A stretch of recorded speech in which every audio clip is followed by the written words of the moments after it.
A lot of people want out of corporate.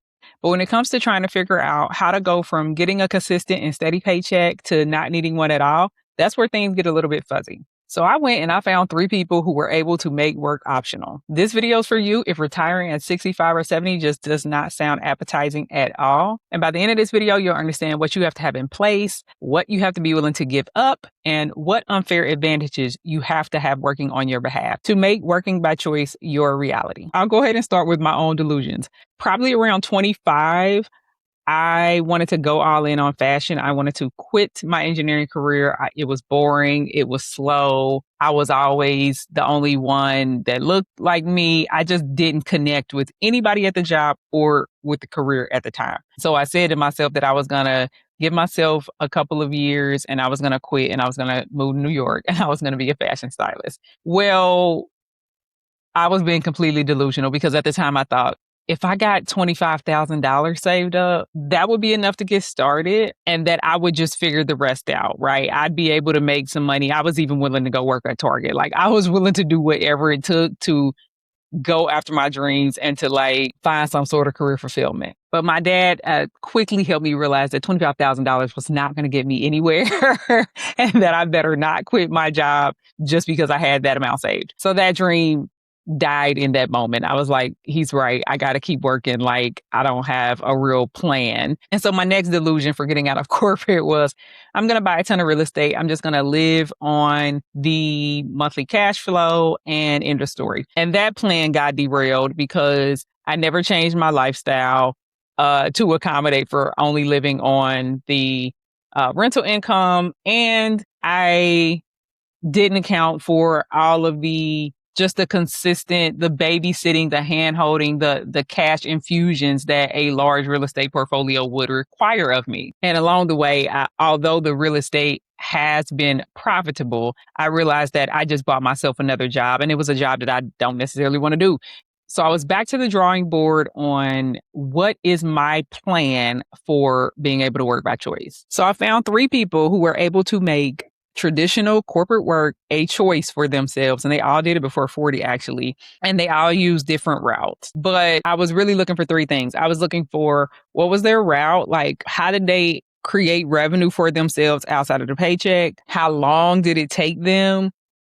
And what were their plans for consistent revenue after the paycheck stopped? When I went into this exercise, I thought the vehicle that they chose was going to be one of the most important things. But actually, once I got into the meat of it and really got to deep dive into everybody's story, I actually found some other things that were a lot more interesting. Okay, so the first interesting person that I found was actually an anonymous person.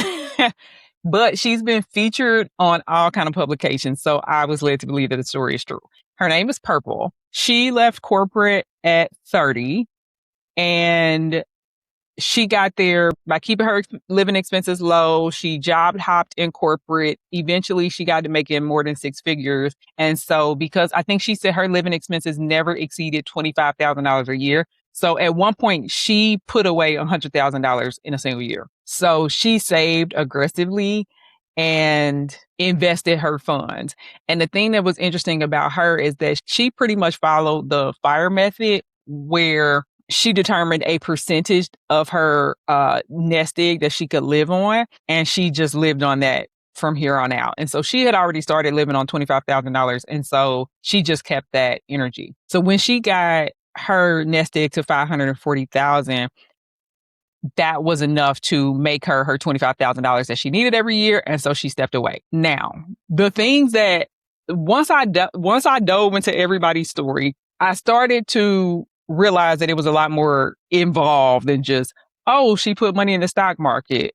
I started to see that they all had unfair advantages and they all were willing to give something up. And I'm not saying unfair advantage like victim, in victim language, but just actually identifying what was it about their situation that allowed them to make these moves. And it's not that and I'm using the term unfair, but I don't really mean unfair. I mean, what did they have at their disposal that may not be common to most people? So for Purple, she got to high income pretty early. I think she was like 28 or something when she got to 6 figures. She has no kids. no major commitments. So that allowed her to keep her living expenses extremely low. And then she took on a low cost. She lives wherever is cheapest. So she's pretty much a nomad. And what I found that was interesting in her story is that she says she continuously opens credit cards just for the points and just for the advantages so that she can travel, so that she can get nice hotels, so that she can fly first class. And then she says she cancels the credit card at the 11-month mark before she's charged for the annual fee.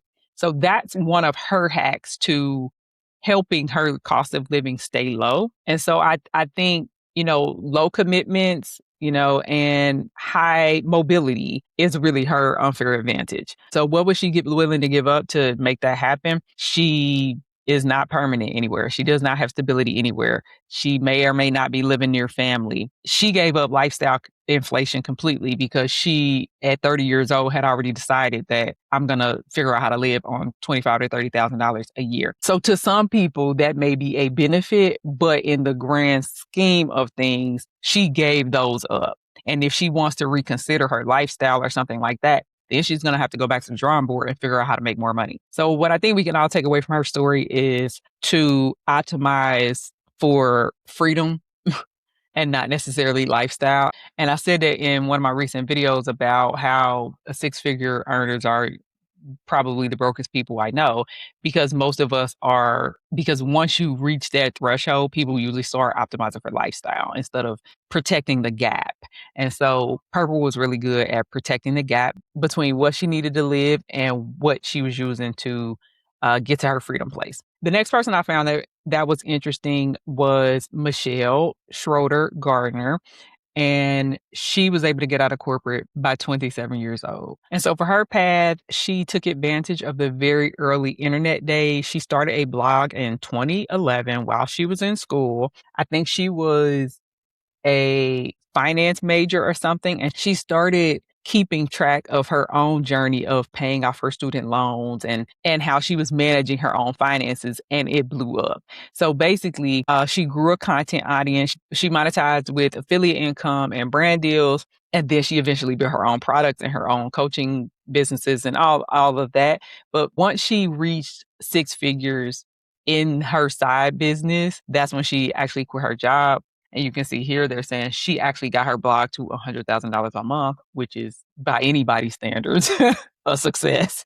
So similar to Purple, once she stepped away from corporate, she took the nomad route. She lived on an RV. She's lived on a boat. She doesn't have roots that have driven her cost of living up high or to a certain standard. She's been able to keep her fixed costs low. What are her unfair advantages? Again, she started really early. She started at 27 when her cost of living was really low. She had very little obligations, no kids. She did have a partner. I think he eventually became her husband. And so she also had that partner support, which we know is an unfair advantage that a lot of people don't speak about. It's a lot easier to quit your job and to walk away and go all in your business when you know the mortgage is going to be paid, when you know the rent is going to be paid. And then, as I also mentioned, her willingness to be a location independent. And that's something that, like, once you have kids, you really have to consider. I know there's this huge thing right now with people moving abroad and doing this and doing that. But it's, if you have kids and you have family, and you want your kids to grow up around their extended family, that puts a damper on your ability to say, well, I'm just going to go live in an RV and we're just going to travel and I'm going to homeschool. Now, that works for some people, but why I'm saying it's her unfair advantage is because a lot of people aren't willing to do that. So she was willing to give up her finance career. She was willing to give up geographic stability. What we can steal from her story is that she started building assets right out of the gate. It took me at least 10 plus years out of college and into my corporate career before I actually started acquiring assets and building something of my own.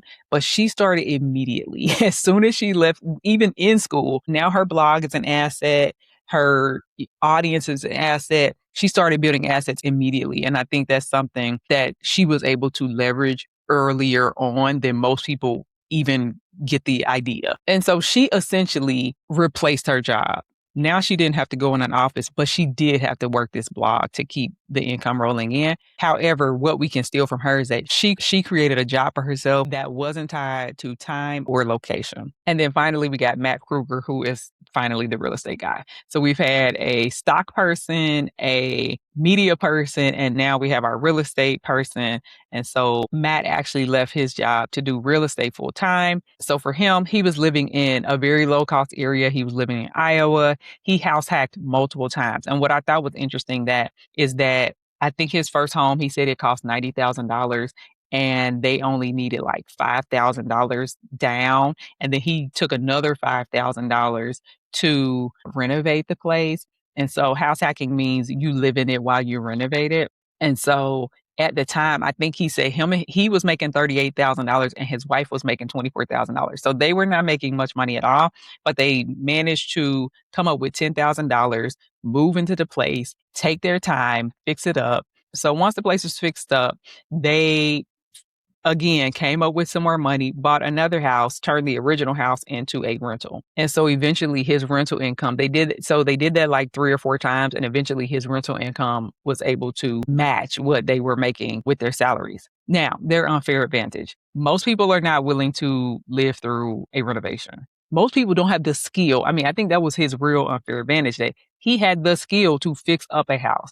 Because even in my own real estate business, you know how much money I would have if I didn't have to pay contractors for every little thing? If I didn't have to pay anybody, if I would just run over there and take care of it, the business will be a lot more profitable. So that is his unfair advantage. And the trend we are seeing with all 3 of these examples is that he was only making $38,000. So his cost of living was very low. And I think the trend that we're seeing is that if you can keep your cost of living low to begin with, it's a lot easier to replace that salary. You only need $3,000 or $4,000 a month to make that happen. Versus if you are already a 6-figure earner and you're used to bringing in $10,000 to $15,000 a month, and you're spending 80% of it, it's a lot harder to replace that. Now your side income, it has to make $10,000 a month for it to even be a conversation. So I'm in this with you.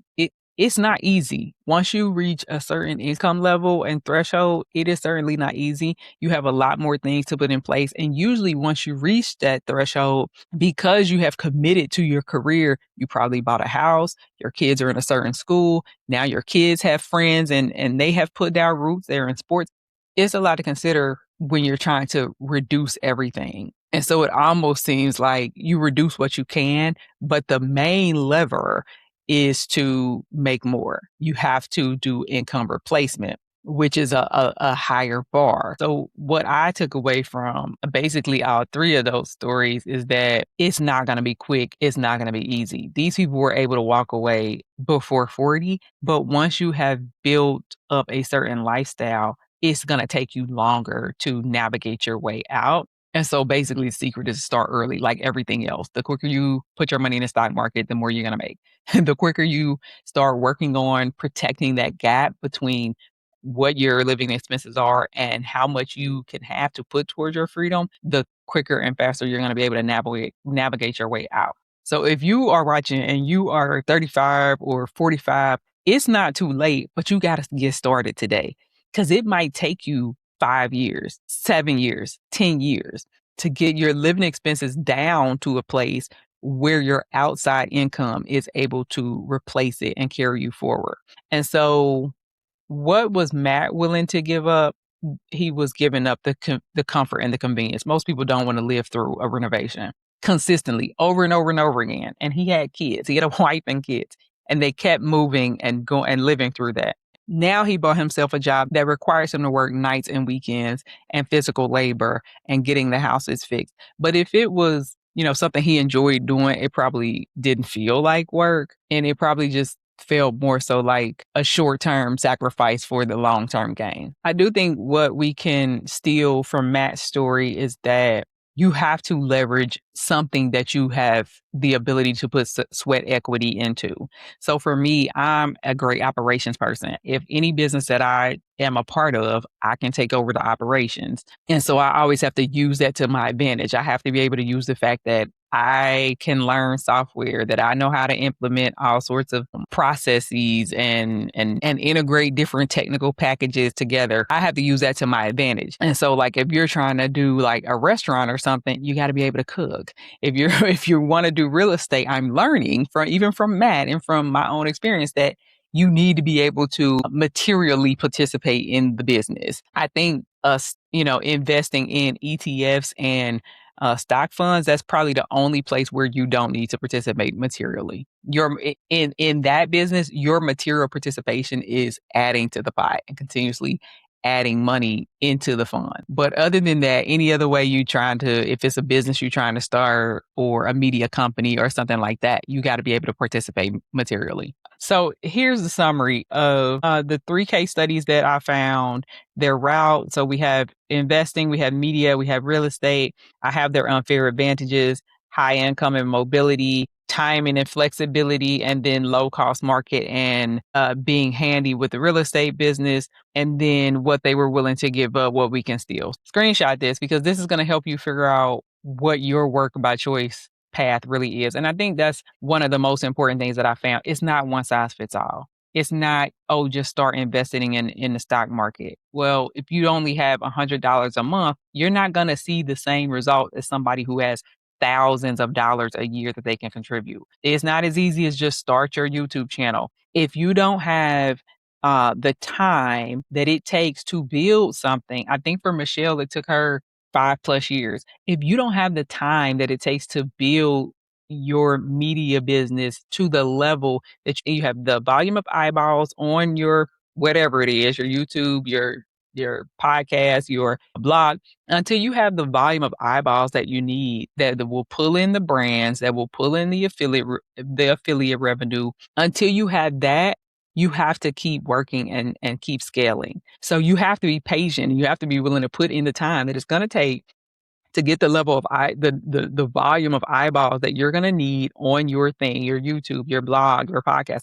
Until you get that level of volume, you got to keep working, and it might take years to get there. And then with real estate, you're either going to be handy yourself or you are going to own, like I do, that I just don't make as much money because I have to pay somebody to handle the hands-on parts of business. But this all essentially boils down to leverage and what is your asset.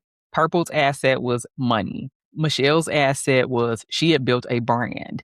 And then Matt's asset, he had properties that were now kicking off revenue for him. And then I think Matt said that he eventually got into short-term rentals. And even with the short-term rentals, he was doing the cleaning himself. He was basically cutting out all unnecessary costs that he could. So I plugged all three stories into my favorite AI chat bot. And it's like, what do people really need to know? How can they take these stories and find themselves in it? Because everybody's path is going to look different. And what came back were 4 questions that actually matter. What is your route? How are you going to create income that doesn't require time? Or if it does require time, being honest with yourself about how much time is going to be. And the time factor is something that I left out of the equation when I decided that real estate was going to be my path. The second question is, what's my unfair advantage? What do I have, know, or control that gives me an edge? Do you have a lot of money? If you're a high 6-figure earner, you have a lot of money, but you got to figure out the gap because that gap is your edge. Do you have some way that you can participate materially to make money? Like, what is your unfair advantage? Are you in a relationship where your partner makes a lot of money and now you can start to leverage that to give you more time to focus on buying assets and growing your assets? What are you willing to give up? What's the price I'm going to pay to have my freedom? And I didn't consider that at all. Like, I didn't realize how much time I was going to be giving up and stress that I was going to be signing up for when I decided that a large real estate portfolio was going to be my path. And then the final question, which is really important, is what am I not willing to give up? For some people, they may be willing to, live on $25,000 a year. I personally do not see how that's possible, given the roots that I have already put down. And because I'm not a single individual, a lot of decisions that you can make when nobody else is depending on you, I don't know that I'm willing to go that route at this point, but everybody has to decide what are they not willing to give up. Everybody has their own personal form of luxury. And so it's like, what are the things that you are not willing to live without? If you're not willing to live without a luxury car or eating out multiple times a week or, whatever it is that is your thing, put that into perspective. Because I know it's easy to think that, oh, I'm going to grind, I'm going to hustle, and I'm just going to get it done by all means possible. But like, is it sustainable? What you're giving up during the grind and the hustle, is it something that you can maintain for the foreseeable future? And if it's not, like, you got to go back to the drawing board and say, okay, I have to find a route that uses my unfair advantage, but it doesn't cause me to have to give up X, Y, and Z. If I had to answer these questions for myself, what is my route? My route right now is going to be new construction real estate, is going to be investing in stocks and building my personal brand. I'm actually doing all three of those things. What is my unfair advantage?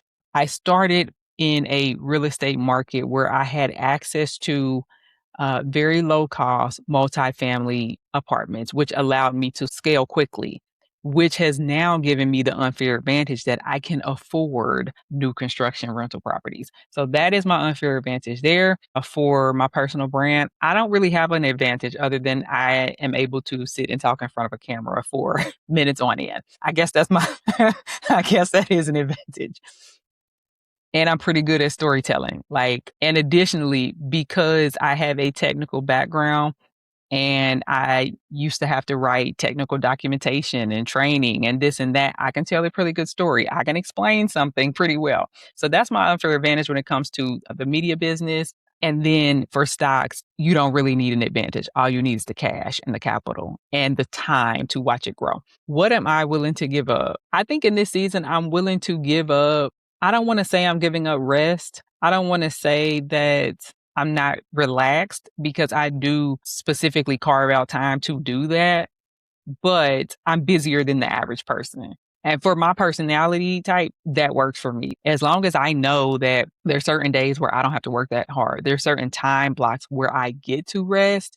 I'm not, overexerting myself. I don't mind the scales being uneven when it comes to how much I'm working and how much I'm resting. As long as I get what I need, I wear my Oura ring every day. I make sure I get my 7 hours of sleep. I make sure I meditate. I make sure I journal. Outside of that, I feel like I'm doing what I need to do to take care of myself. And I feel like it's a healthy balance between, work and rest. I'm not willing to give up 1 to 2 really nice vacations a year.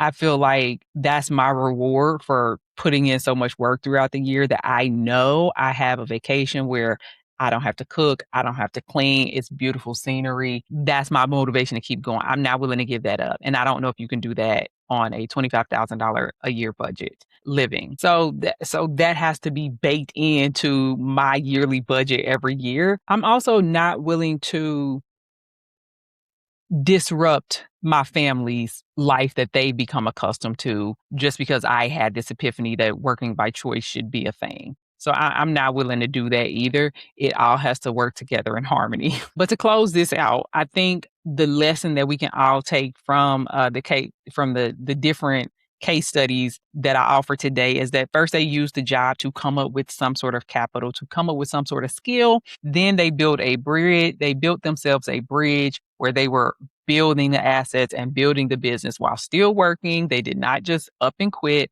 And then once they had evidence that they had enough money saved, or that the real estate income was coming in, or that the blog was bringing in the brand deals, then they were able to go all in, scale those things that were working, and then finally make the choice to step away. And I think what we all have to keep in mind is that if you look at it like a path, a set of steps that you need to follow, you can remove the emotion. Because I know a lot of people who, well, they got on my nerves today at work, I'm out. Or they did this, or they did that. And it's like, but you haven't walked the path yet and you are not ready. So take a breath, realize why you are there, what they are helping you accomplish for yourself, and keep it pushing. My name is Gerrie, and if you're still here, do me a favor, give that like button a smash. We're going to keep building that confidence so that we can keep building that cash. You can get a behind the scenes look at my businesses over on Substack at Confidence is Cash. And if you like the cheat sheet from today's episode, the actions, the steps, and a complete playbook, that link will be in the description as well. Thanks so much for watching. I'll see you guys in the next one.